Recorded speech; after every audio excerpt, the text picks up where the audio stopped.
Welcome to Wednesday evening yin yoga. Under the last quarter moon of Lunation 1232. The Early Heaven Bagua trigram associated is water.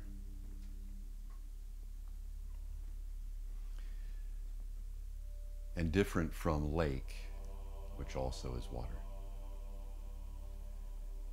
Water is appreciated in terms of depth versus surface. Allow yourself to plumb the depths of each posture and of your consciousness as you're proceeding through this sequence, with whatever peculiar challenges it may present to you.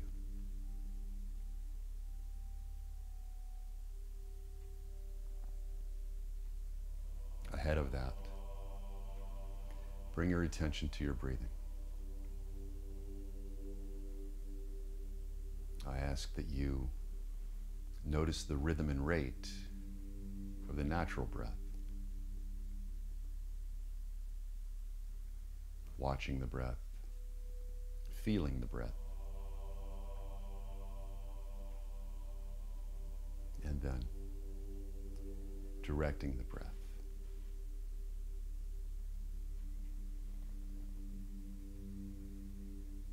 Not with the normal yin breath that we use, the reduced breath, although it is reduced, but with a more balanced breath, a block breath, a box breath, a square breath. And depending on the count, whether it's 3, 4, or 5, ultimately, it is a reduced breath. At the fastest, it's a 12-second breath. At the slowest, it's a 20-second breath. So find that 60-cycle pulse. 1, 2, 3, 4, 5, 6, 7, 8, 9, 10. Maintain that rhythm. And then count either 3, 4, or 5 for this square or box breath. So inhaling, inhaling, 1, 2, 3, maybe 4, maybe 5, pause, 1, 2, 3, 4, 5, exhale, 2, 3, 4, 5, pause, 2, 3, 4, 5, and continue, 1, 2, 3, maybe 4, maybe 5, hold, 2, 3, 4, 5, exhale, 2, 3, 4, 5, hold, 2, 3, 4, 5, and continue.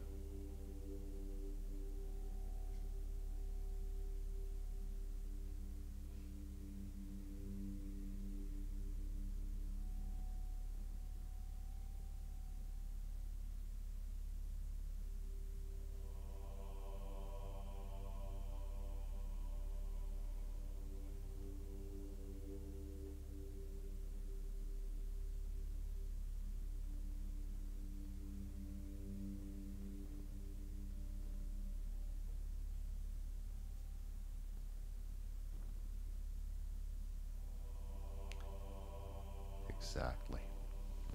Now carrying that with you into this practice through these postures. The first posture is going to be half caterpillar.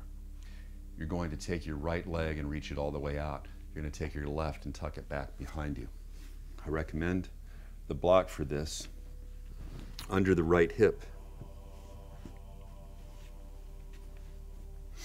so that you can tuck this leg under, and then from there, folding forward. You'll notice I have the blanket and block over here. I'm sorry, the blanket and bolster over here.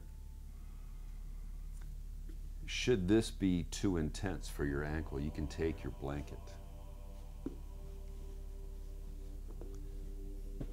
roll it up a little bit, and then slip that roll right under the ankle. It'll take some of this plantar flexion out of the ankle if it's too much. The bolster will be used for the next position.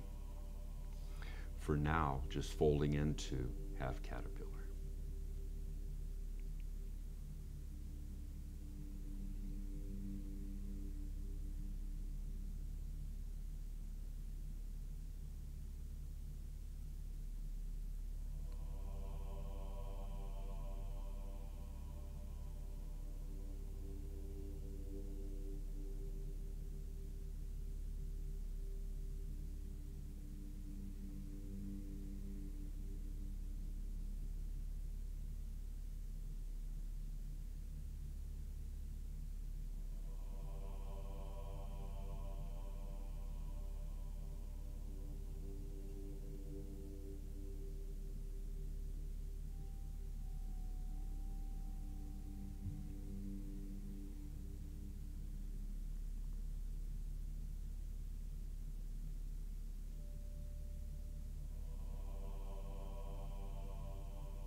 Slowly raising the upper body. And taking your bolster, putting it right behind you, lengthwise, sliding it up to the hips, and simply lying back into half saddle.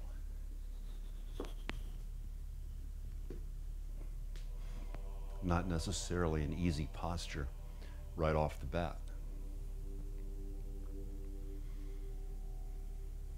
but perhaps doable.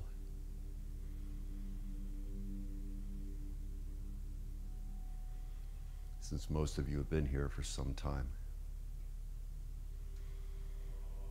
On this quarter moon class, you knew what to expect and also have done it enough so that the body accommodates quickly enough. And returning your focus to that box breath, which may not be that easy. It may not be that easy because you're experiencing something called air hunger, where perhaps you want to take a deeper breath. That's because carbon dioxide is building up, and carbon dioxide is the main indicator of when it's time to breathe. Thing is, we breathe too rapidly through the day. We're often in a hyperventilatory state, and because of that, suffering from a sympathetic nervous system dominance, sympathetic drive.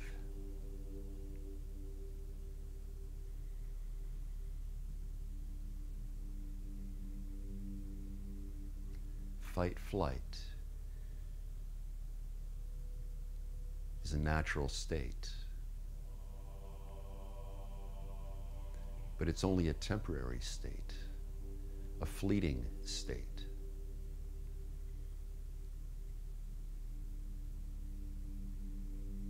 Well, at least in a healthy environment.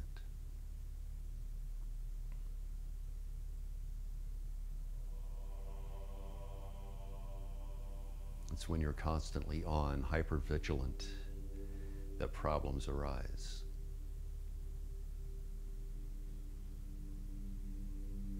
Happily,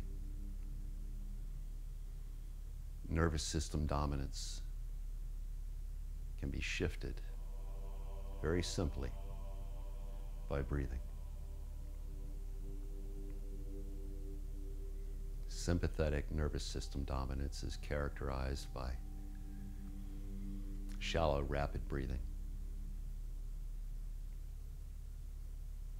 Parasympathetic nervous system dominance is characterized by a light, slow, and diaphragmatic breath.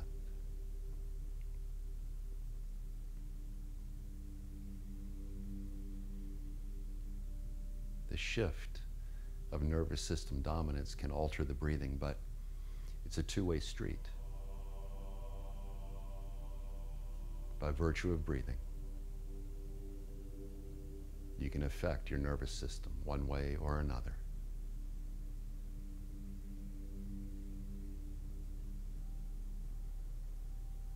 You can take control of the autonomic nervous system simply by changing your breathing pattern, using this box breath or using the reduced yin breath that we're cultivating in this class, in these classes.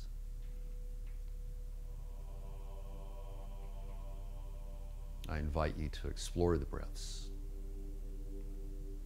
experiencing the air hunger, becoming accustomed to greater amounts of carbon dioxide building up, allowing your natural breathing rate to slow, and thus allowing greater parasympathetic nervous system influence over your day-to-day, not reactions, but responses.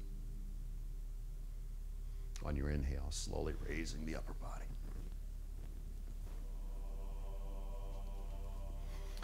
Rolling toward your right, bringing that left leg out, straightening it out in front of you. And coming off of the block, recentering on the mat. And now bringing the right leg back behind, putting the block under the left.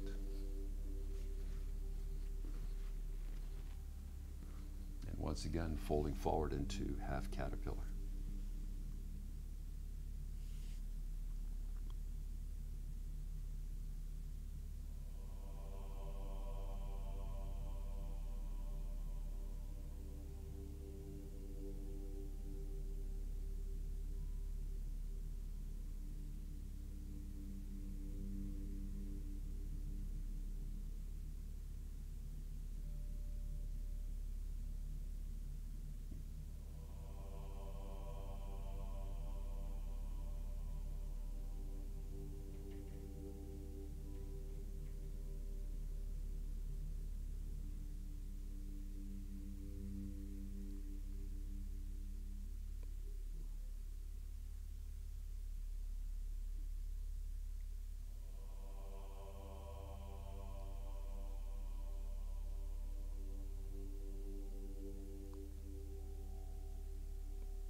Raising the upper body.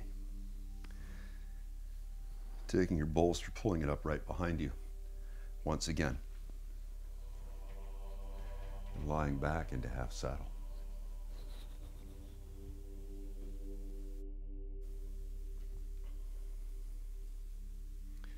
Of course, making the mental note about how one side may differ from the other.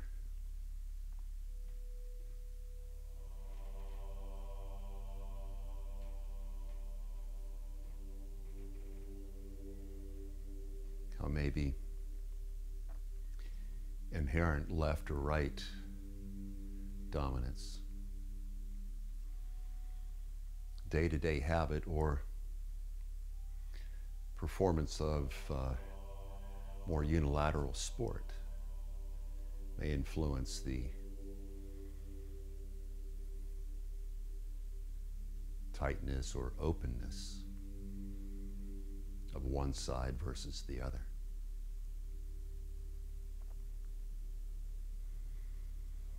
How one side may feel more yin, the other more yang.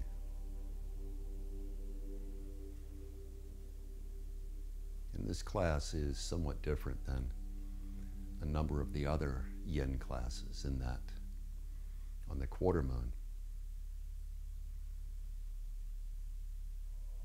you'll go back and forth between flexion and extension.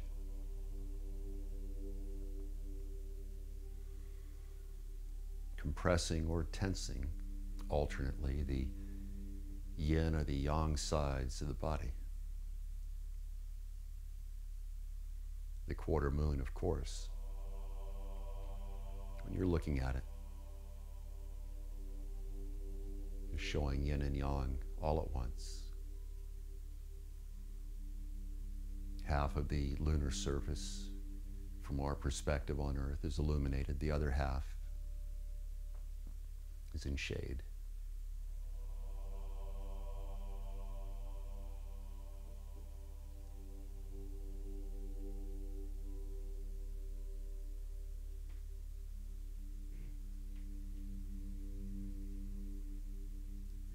Yin and yang at once. Quite representative of the Tai Chi symbol, the yin-yang symbol, the two paisleys, one black, one white, each chasing the other, each with a spot of the other's color within.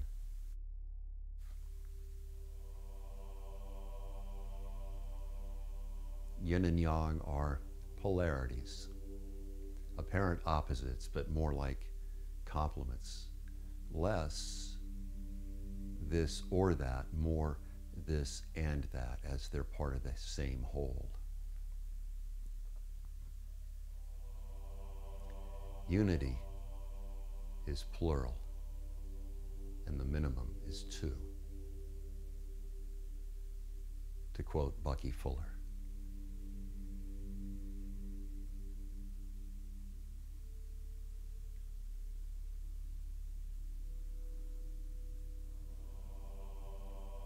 In this posture, it's possible to feel both tension and compression. Tension across the front of the bent knee, thigh, maybe up into the hip flexors. Compression, perhaps between the thigh and the calf of that leg, the lower leg and the floor.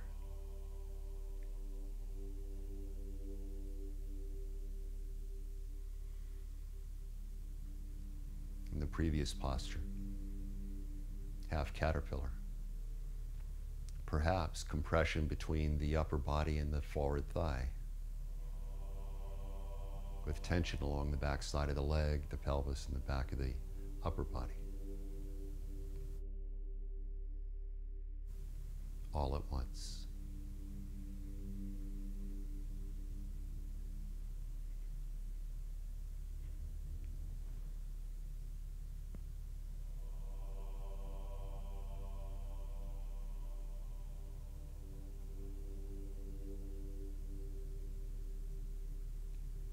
On your inhale, raising the upper body. Rolling over to your right side, pulling the block out from beneath, moving it away. Moving your bolster out of the way. Lying back on the mat.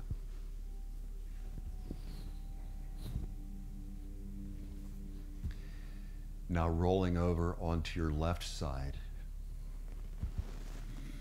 Taking your right hand, reaching back to grab the top of the left foot and drawing that back behind you, letting the top knee come to the floor. holding onto that leg with the bottom arm and then lying back into cattail. Returning your focus to that box breath.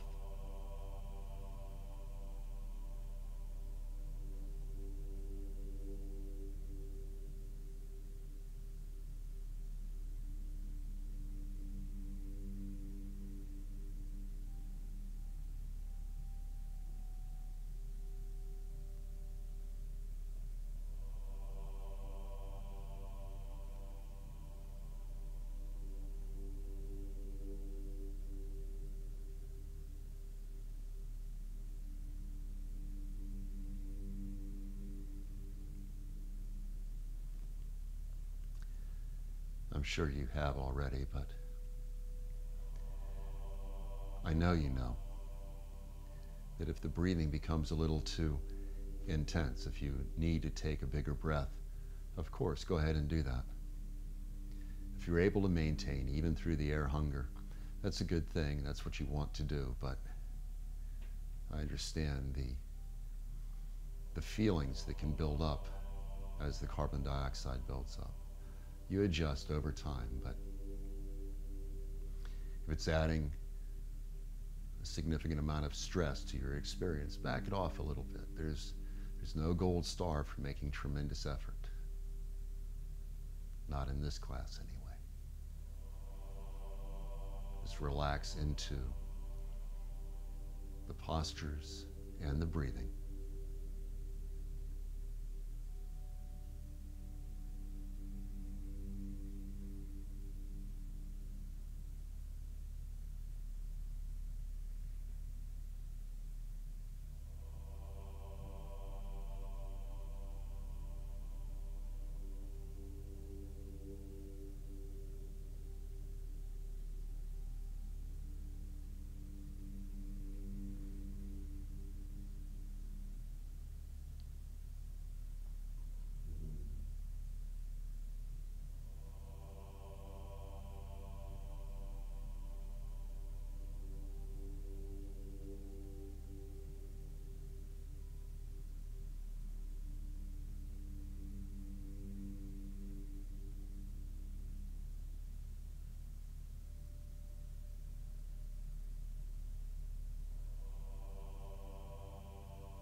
On your next exhale, gently releasing that bottom leg, rolling over onto your back.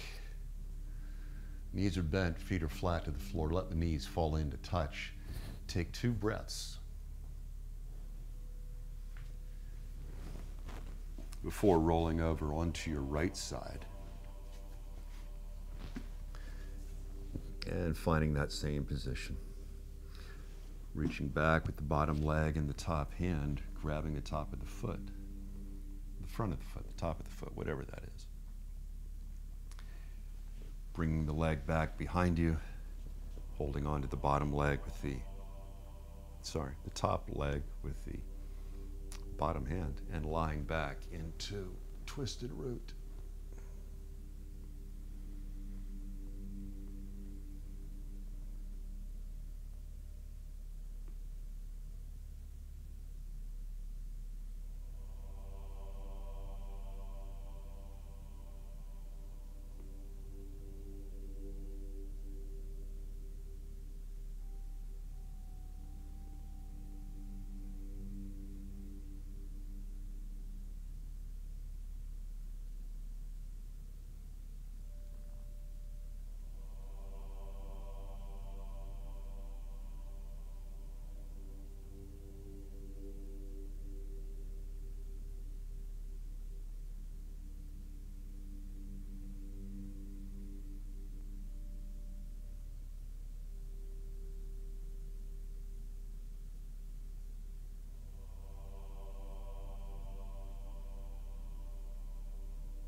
On your exhale, gently releasing that bottom leg, rolling over onto your back.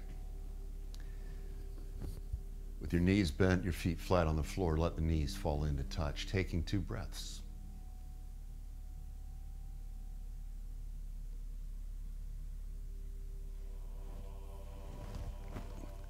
And then rolling over onto your left side. Bringing the knees up so they're about in line with the hips. Take the bottom leg, reach it all the way out, let the top knee come to the floor.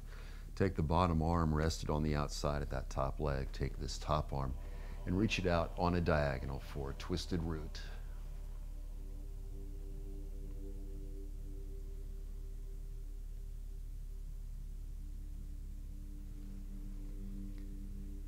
So I'd like to point out, perhaps the obvious, that some of these postures are not necessarily easy.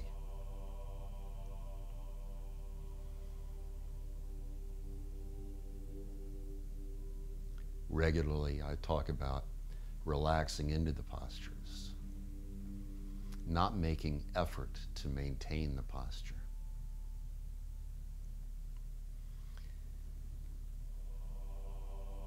And perhaps that sounds counterintuitive.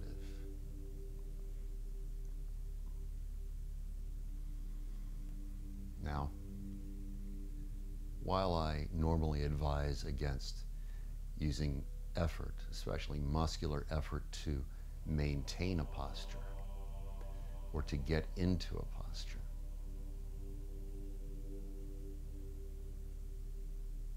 I always encourage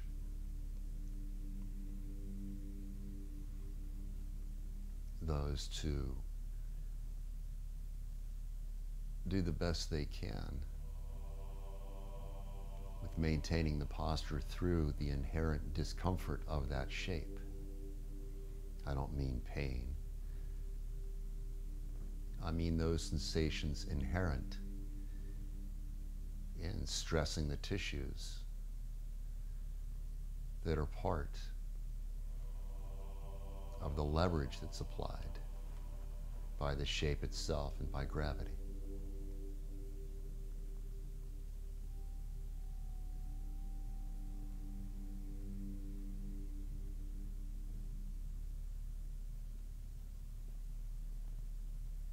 In a hatha class, maybe you energize postures.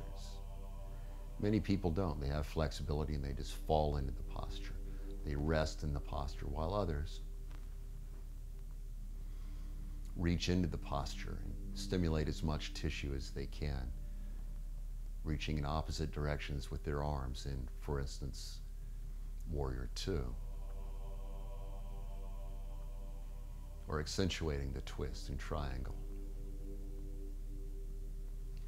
And while some of that is definitely part of a yin class, depending on the way the class is being approached, whether it's a little more yin or yang, the objective is not so much to actively energize the posture, and it's certainly not focused on reaching into the posture that couldn't be maintained without that reach in the first place. Wheel, for instance.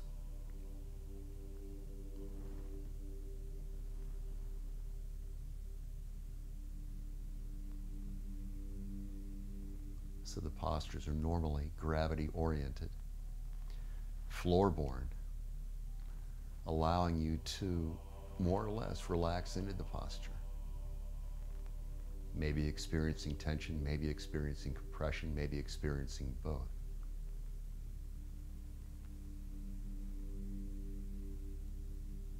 But when the sensations are intense, maintaining resolve, remaining in the posture even through the discomfort, that's a yin posture. On your inhale, as you're rolling over onto your back, bring that outstretched arm in toward the center of the body. Knees are bent, feet are flat on the floor, knees fall into touch. Take 2 breaths.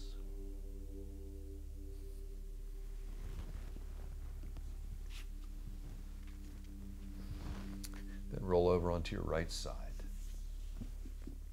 Once again with the knees about hip level. Take that bottom leg, reach it all the way out now. Top knee comes to the floor. Bottom hand goes to the outside of that leg. And the top arm goes out on a diagonal.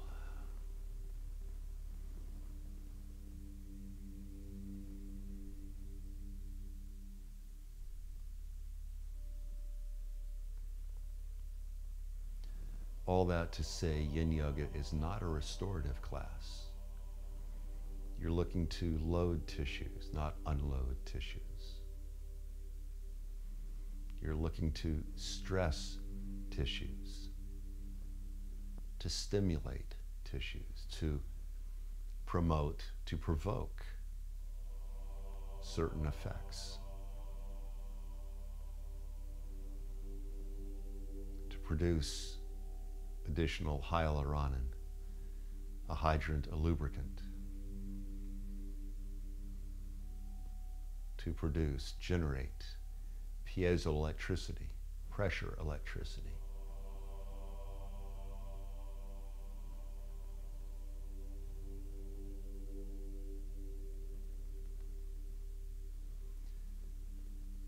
To stress and stimulate the tissues along their natural lines of pull, natural lines of tension.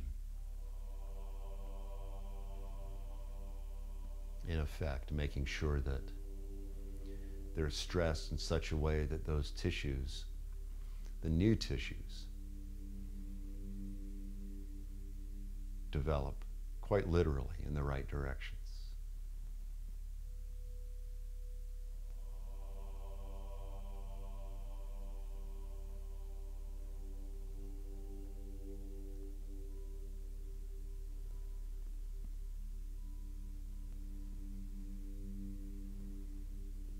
Between the tension and the compression, these tissues are stimulated.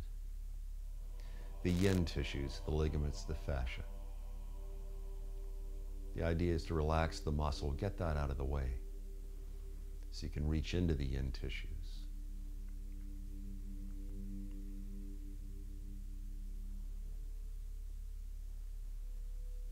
In a way that cannot be done when the muscles are active.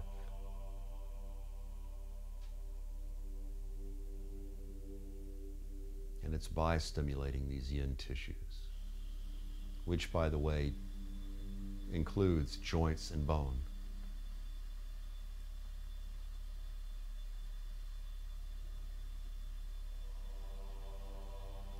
that youthfulness is maintained at any age.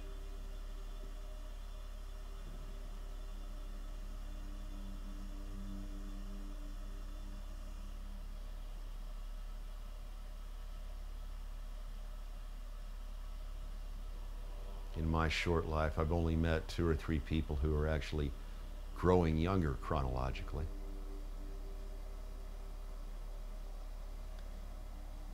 For most of us, though,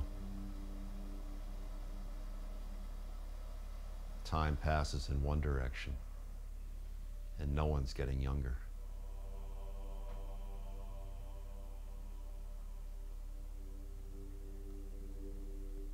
Whether the time is passing or not, and it is. If you're able to feel youthful and move youthfully,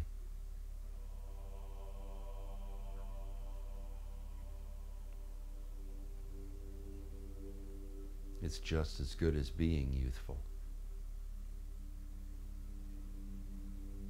There are plenty of youngsters who move like they're 60 and 70.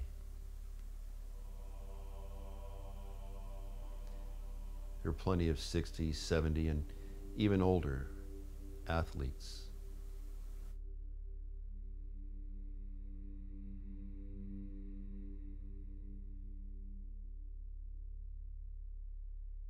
who move, if not like they're in their 20s, at least in a way that's far more youthful than their years.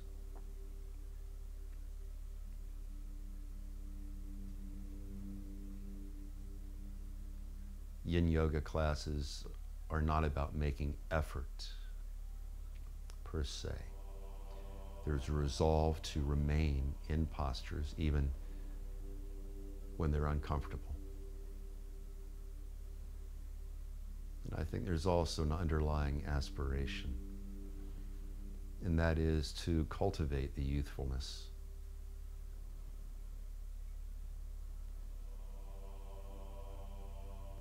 through that resolve.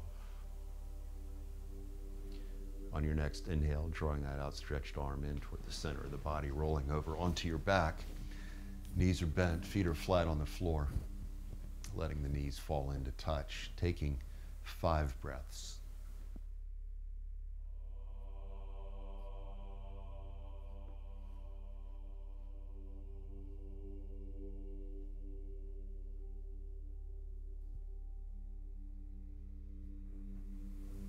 Then on the next exhale, reaching both legs out, letting the thighs roll out to either side, bringing the hands and arms out to either side, pushing the props away if necessary. Letting your body settle into the mat. Allowing your breathing to return to its normal rhythm and rate. Relaxing fully into the final posture, Pentacle.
So as you're beginning to return to ordinary awareness, start by wiggling your fingers and your toes, rotating the wrists and the ankles, moving the arms and the legs. And then with a deep yawning inhale, reaching with both hands toward the wall behind you, both feet toward the wall in front, lengthening the body.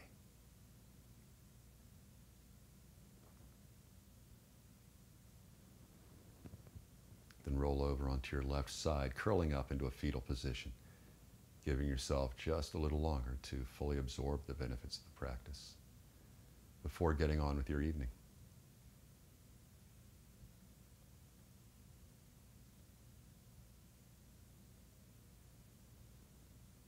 Now drawing in through the nose, a full inhale on the exhale, pressing up to a seated position, bringing both hands into the lap, left and right, thumbs touching.